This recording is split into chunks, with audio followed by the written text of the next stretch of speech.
آج بڑی خوشی اور مسرت کا موقع ہے کہ شہر اورنگ آباد میں حضرت مولانا نیاز احمد صاحب ندوی زید مجدہم تشریف لائے۔ مولانا محترم کا تعارف یہ تھوڑے سے وقت میں مشکل کام ہے، لیکن میں اتنا عرض کروں گا کہ مولانا محترم کا علمی سفر جامعہ اسلامیہ کاشف العلوم سے مولانا نے ابتدا کی تھی، تعلیم کی۔ مولانا یہاں 4-5 سال تدریس اور تعلیم دیتے رہے، اور میری خوش قسمتی ہے کہ میں نے مولانا سے کاشف العلوم میں بھی پڑھا، اور یہاں جتنے آپ کے اساتذہ نظر آ رہے ہیں مولانا کے شاگرد ہیں۔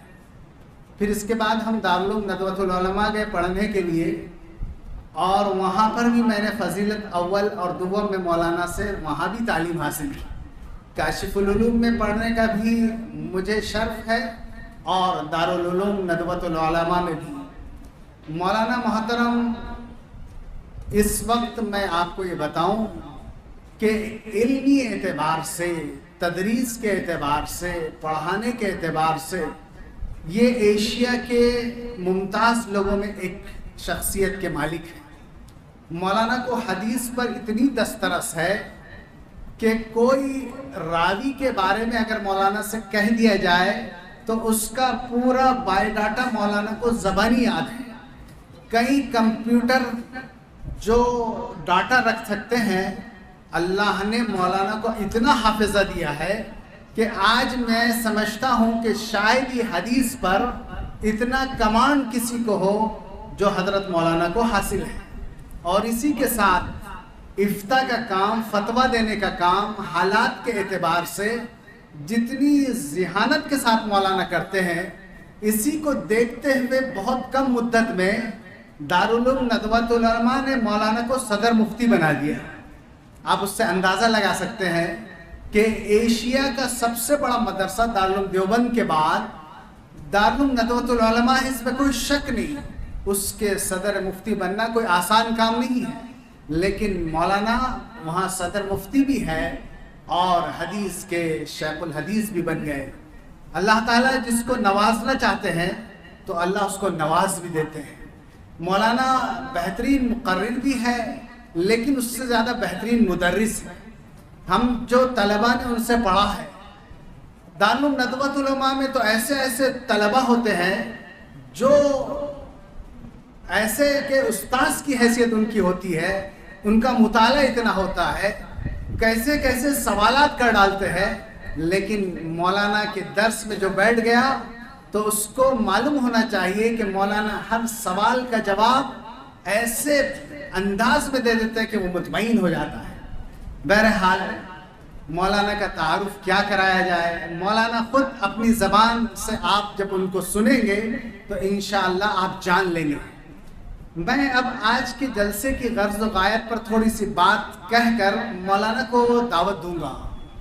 ہمارا یہ جلسہ معہد واضح رشید میں یہ طلباء جو بیٹھے ہیں آپ کے سامنے، یہ آنے والی نسل ہے، یہ آنے والے مجاہدین ہیں، یہ آنے والے انقلابی لوگ ہیں، یہ محمد الرسول اللہ صلی اللہ علیہ وسلم کے صفہ کے طلباء کی بعد کی نسل کے لوگ ہیں، جو انشاءاللہ اس ملک میں اسلام کے انقلاب میں ایک اہم کردار ادا کریں گے انشاءاللہ۔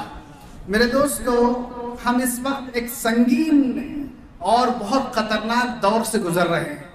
اگر ہم اس وقت نہیں جاگیں گے تو اللہ کا کسی سے کوئی رشتہ نہیں ہے، اللہ کا رشتہ اعمال سے ہے۔ اعمال ہمارے اگر خراب ہو گئے تو خدا کی قسم اس ملک سے ہم کو باہر کر دیا جائے گا۔ اور اگر ہم پلٹے اور اپنا محاسبہ کر لے اور اپنے آپ کو ٹھیک کر لے تو انشاءاللہ آنے والا دور اسلامی دور ہوگا۔ یہ 2 سال آپ کو اپنے نہیں سمجھ کر محنت کرنا ہے، سب کچھ لگا دینا ہے اور اپنے آپ میں تبدیلی لانا ہے۔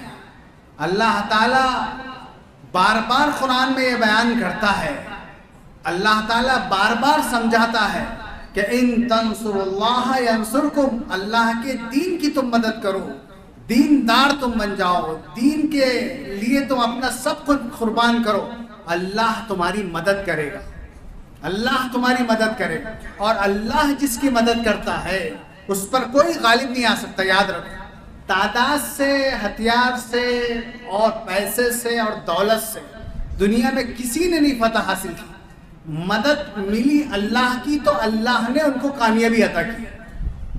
ہمیشہ قرآن پاک میں اس کا تذکرہ ہے، کم من فئۃ قلیلۃ غلبت فئۃ کثیرہ، کتنی چھوٹی چھوٹی جماعتیں تھیں جو بڑی بڑی جماعتوں پر غالب آ گئی۔ بدر میں 313 تھے، ہزاروں پر غالب آئے، جن کے اندر ابھی مولانا کہہ رہے تھے ناظم صاحب کہ کمیت نہیں کیفیت چاہیے۔ صحابہ تعداد میں کم تھے، پوری دنیا پر غالب تھے، لیکن اب یہ رونا ہے کہ اس گھر کو آگ لگ گئی، گھر کے چراغ سے سارے بچے ہمارے نشہ کر رہے ہیں۔ میں آپ کو بالکل کھلے طور پر کہہ رہا ہوں، اورنگ آباد میں نشہ مسلمان بچوں میں جتنا ہو گیا شاید کسی دوسری قوم میں ہوگا۔ آپ سننے کے لیے تیار رہیے، اس کے لیے آپ سروے کر لیجئے، آپ گھوم لیجئے۔ نشہ ہمارے گھروں میں بن رہا ہے، نشہ ہمارے بچے کر رہے ہیں، مرتد ہماری بچیاں ہو رہی ہے، پردہ ہم نے اتار کر پھینک دیا۔ اور ابھی ہم عثمان پورے کے ایک پروگرام میں تھے تو بڑے درد کے ساتھ میں بتا رہا ہوں، وہاں کے ٹیچروں نے وہ جلسہ لیا تھا اور کہا انہوں نے مولانا 7ویں اور 8ویں کے بچوں کے بستوں سے نشے کی چیزیں نکلی ہیں۔ کیا ایسی قوم کی اللہ مدد کرے گا؟ اگر ہم اپنی اصلاح، یہ مدرسے اور اصلاح کرنے والی دعوت و تبلیغ اور یہ سب متحرک نہیں ہو گئے تو خدا کی قسم پھر اللہ کے عذاب کا انتظار کرو۔ میں آپ سے بالکل دردمندانہ کہوں گا کہ اس ہری مسجد سے انشاءاللہ یہ اتنا مجمع یہ طے کر لیں کہ مولانا اس مونڈے کے کوئی حصے میں انشاءاللہ آپ کو کوئی نشے کی بات نہیں سننے کو ملے گی۔ کریے آپ محنت، فیلڈ ورک کیجئے، ڈور ٹو ڈور جائیے، لوگوں سے ملاقات کیجئے، اور جیسے اقبال نے کہا نقشوں کو تم نہ جانچو، لوگوں سے مل کے دیکھو کیا چیز جی رہی ہے، کیا چیز مر رہی ہے۔ بڑا رونا روتے ہیں ہم کہ ہمارے ساتھ ایسا کیوں ہو رہا ہے، لیکن ہم کیا کر رہے ہیں یہ بھی سوچنے کی ضرورت ہے۔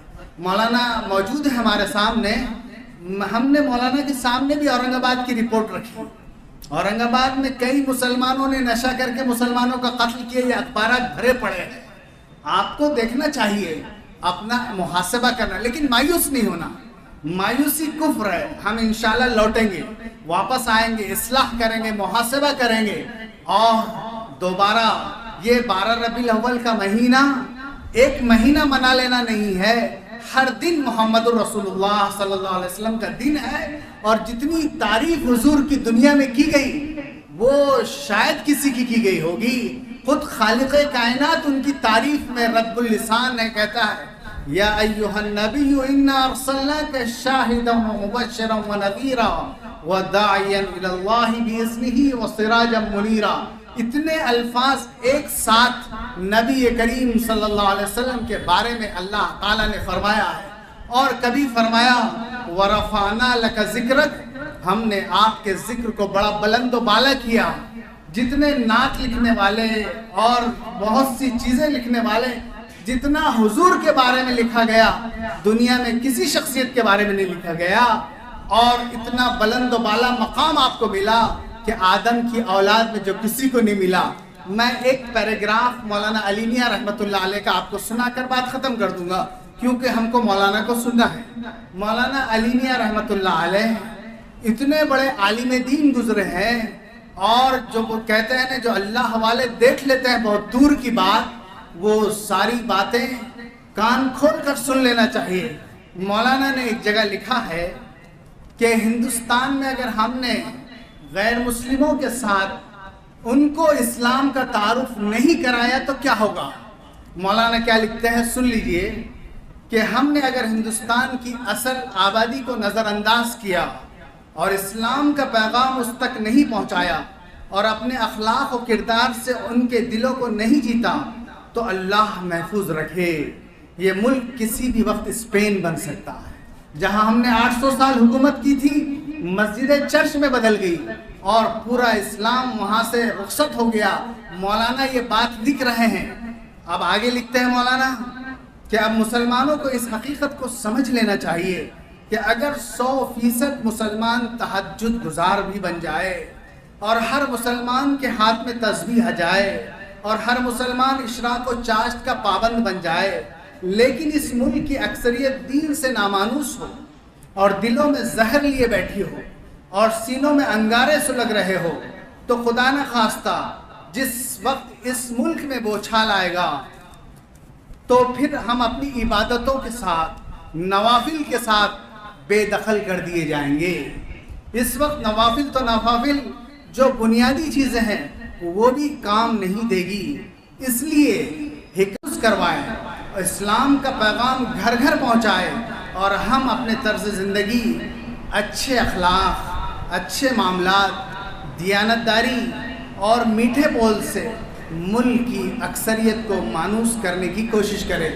اللہ سے دعا ہے کہ اللہ تعالی ہمارے اس جمع ہونے کو قبول فرمائے. وآخر دعوانا الحمدللہ رب العالمین.